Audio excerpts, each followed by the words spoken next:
Вже штук 20 пролетіло. Не видно українського герба. Точно російські.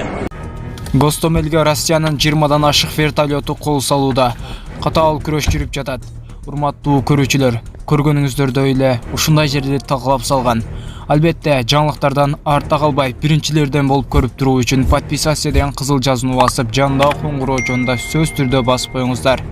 Ал эми видеого лайк басканды да унутпаңыз. Украинанын куралдуу күчтөрүнүн башкы командачысы Валерий Залужный соңку кырдаал боюнча билдирүү таратып, Беларустун аймагынан Украин жергесине 4 баллистикалык ракета атылганын кабарлады. Бул тууралуу ал өзүнүн Facebook баракчасында жазды. Ал куралдуу күчтөр орус армиясы менен айыгышкан кармашты улантып жатканын, ондогон орусиялык танктар, аскердик учактары жок кылынганын маалымдады. Мунун алдында Беларустун башында турган Александр Лукашенко алардын аскерлери Украинага жасалган чабуулга аралашпаганын билдирген. Орусиянын аскери 10 февралдан бери Беларустун аймагында биргелешкен машыгууларды өткөрүп жаткан. Орус президенти Владимир Путин 24 февралда таң эрте билдирүү жасап, Донбасста атайын аскердик операция уюштуруу деген жүйө менен Украинага согуш ачты.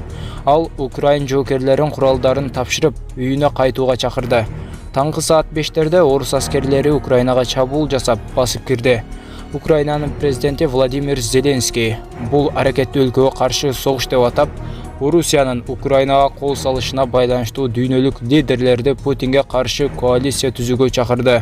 Украинанын борбору Киев баштаган шаарларда Краматорск, Харьков, Донецк жана башка облустарда чегарадагы аймактарда жардыруу, аткылуу болгону тууралуу маалыматтар тарап жатат.